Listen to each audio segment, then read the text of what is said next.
What's up everyone, I hope you're having an amazing day. Today I'm going to be reviewing the 2020 Civic Si.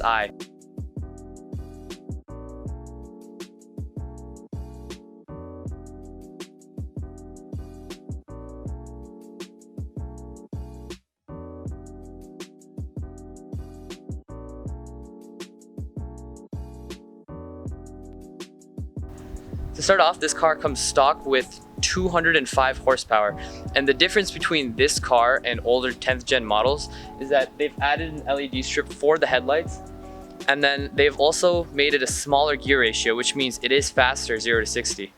The infotainment system has changed and it's a lot nicer and cleaner to work with. And then they've also added, I think this is my favorite part, they've added these black rims, which just looks so much better on the car. It gives it a lot more of an aggressive look.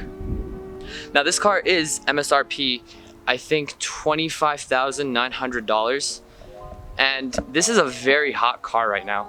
The 0 to 60 on the coupe model is 6.5 seconds, I believe, and the sedan 0 to 60 is 6.8 seconds. Also, this car comes with adaptive cruise control and Honda sensing, which means on the highway it basically drives itself.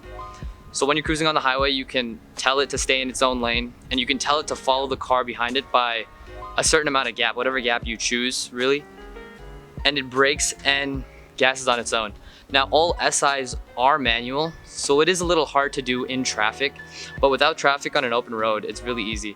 So let's talk about the design change of the car from the 9th gen to the 10th gen. I think that the 10th gen looks a lot more aggressive compared to the 9th gen Si. And just in general, it looks more like a sports car. I feel like the 9th gen Sis looked more like Civics, whereas this one doesn't look as much as a Civic. Also because of this spoiler. The spoiler adds a lot more sports cariness to the car. And just the way that they designed it, it looks a lot better and sleeker. Now, this does look like an HDMI port, but I mean, it's not that big a deal. If you really wanted to change it, you'd get an aftermarket exhaust, which most people do on this car. Another thing I like about this car is it's very moddable. And not just it's moddable, it's a small engine. It's a 1.5 liter turboed engine, which means that it is very good on gas. Actually, this car is rated, I believe, 30 miles to the gallon, which I was getting before, you know, I'm only 18, so I floor it every corner I get. But right now, as of flooring it every corner I get, I'm still getting 28 miles per gallon, which is just amazing for a car. I put 91 in this car, and it cost me, I live in California, and it cost me about $35 a tank, which is not bad at all for a sports car. And I think one of the reasons it's such an amazing car is because it's great on gas, it's a Honda, and it is that fast. You can also make it faster. Honestly, I think this car, I've heard stories where people have gotten this car 0 to 60 5.3 seconds, putting out about 350 horsepower, which is crazy for a Civic. That is almost German car level. And it's a Honda, which means it's reliable. And that's on a stock block, which means that they didn't even have to reinforce the engine. I mean, at the end of the day, it is a Honda, which means that you have reliability there.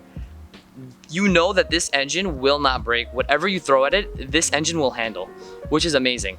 It might not be as fast as a BMW, but it's still a sporty car for someone to get and drive around. It's a really fun car to drive. All SIs are also now standard, so whatever SI you buy, it will be the same as every SI. There's no additional features that you can buy or upgraded models that you can buy. This does look like an Odyssey key fob. I mean, it reminds me of an Odyssey, so I think they could have done a little better in that department, but it is completely keyless entry. So I grab the handle and I can open the door, and then when I shut it and I walk away, it automatically locks, which is really, really nice. It also does not have a traditional gas tank. When you pop this open, you don't have a gas cap. So what it is it's this right here, which you put which you put the gas nozzle into and you fill it up, and there's no cap to actually put in. And this does click. And it does lock when you lock the car, so no one is able to open it, which is really nice. Okay, let me give a few revs. I'm gonna start the car up and you guys can see how it sounds.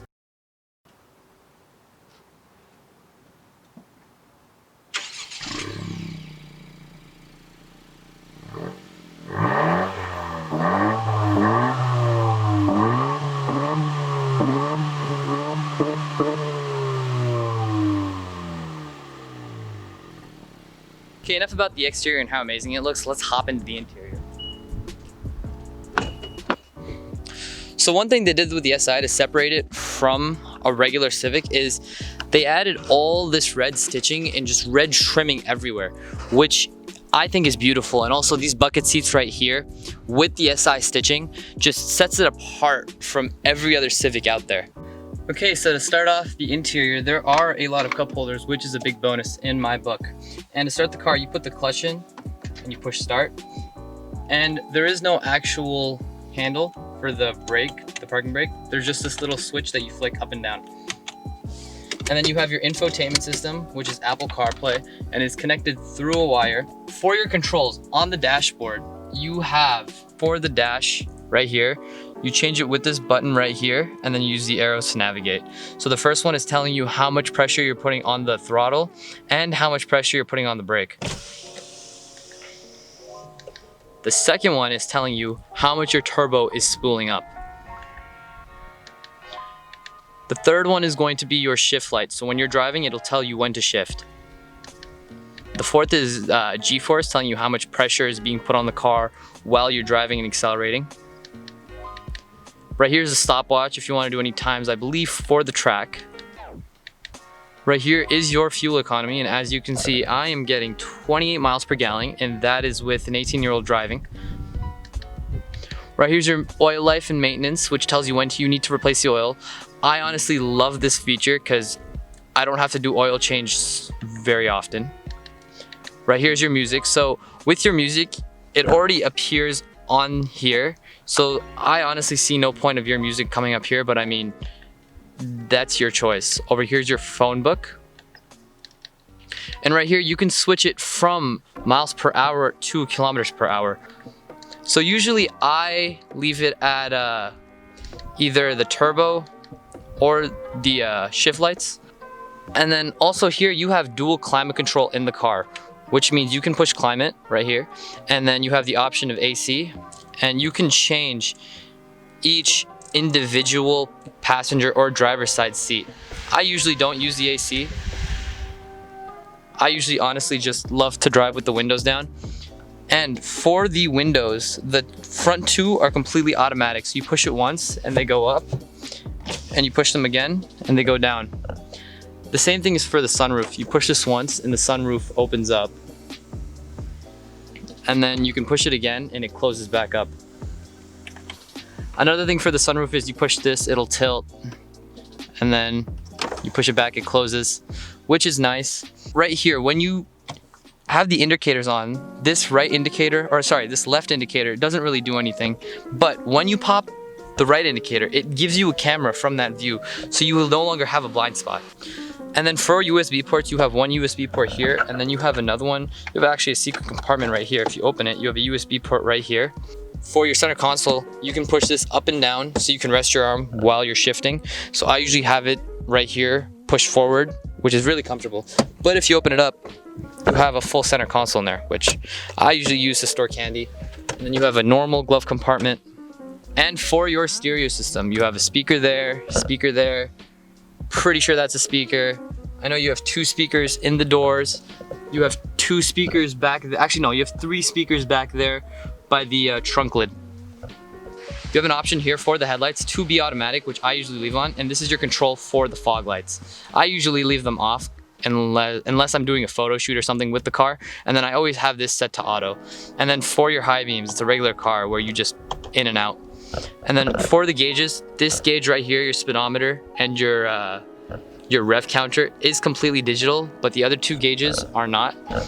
And at first I was very skeptical about having a digital gauge, and I never really understood why people would put digital gauges instead. But it's starting to grow on me. Honestly, like, I really like it. I think it looks pretty cool. Right here's your, also, one feature right here. You have heated seats, which are amazing. But what I was gonna talk about before the heated seats was, here are your controls for heating up your windshield and heating up your back windshield. And another thing is, you have so much visibility in your back windshield. I know there's many cars out there, many sports cars out there that don't have that much visibility, but this honestly is really nice. Put the parking brake down. Oh, another feature right here is you have a brake hold. So when you're at a stoplight, you essentially can take your foot off the brake and the car will automatically hold the brake for you until you start moving again. And this is really useful on hills and stuff. And I don't know if this car comes with hill assist. I'm pretty sure it does, because when I'm on a hill, I've noticed that sometimes it does hold the brake for me. Another thing is when you push, there's a sport mode button in this car. When you push the sport mode button, what it does is it tightens up the steering, it makes the gas pedal a lot more responsive, and it tightens up the suspension. So it's just a little thing where you get a little more control over your car. So right now, I'll show you the difference between sport and regular. Oh, yikes, okay. Camera's not completely secure. Okay, now that we're all situated, let's get started with the driving. The car is very quiet when you are driving. And it's a very smooth ride, just overall. The shifts are smooth and everything. Now, I wish that they did put a better clutch in here, so that way if I do bump up the horsepower to this car, it's not going to really, I don't have to replace the clutch. But I mean, what can you do? If you really want to upgrade this car, you just put a performance clutch in. Also, another thing is the turbo is pretty quiet when you're driving. It's not too loud, and honestly, I can't really hear it because I'm inside, but my friends have told me when I'm driving next to them, they tell me that they can hear it a lot more. This is comfort mode right now. It is already a pretty fast car in comfort mode, and that's without putting it into sport mode. Now, when I pop it into sport mode, something I really don't like is the speakers actually give you generated noise. So it sounds like the car is louder, which I personally don't like. But overall, this car is a really solid car for someone just starting out liking cars and stuff. The engine is really solid and it's really fun to drive. Another cool feature about this car is it does come with lane departure. I believe it also comes with, I don't know if it's a braking warning or it brakes for you. I still haven't figured that out yet, and obviously I don't want to try that feature out. Anyways guys, that is my review on the 2020 Civic Si. Thank you so much for watching. Please leave a like, it'll really help me out. Please hit that subscribe button. This is my first video on my YouTube channel ever, or my first video ever just recording in general. And I'd love to do so much to this car, and we're gonna have an amazing journey. Please comment down below what you'd love to see with this car. I might mod it. I would love to mod it actually. Anyways, I'll see you guys in the next one. Peace.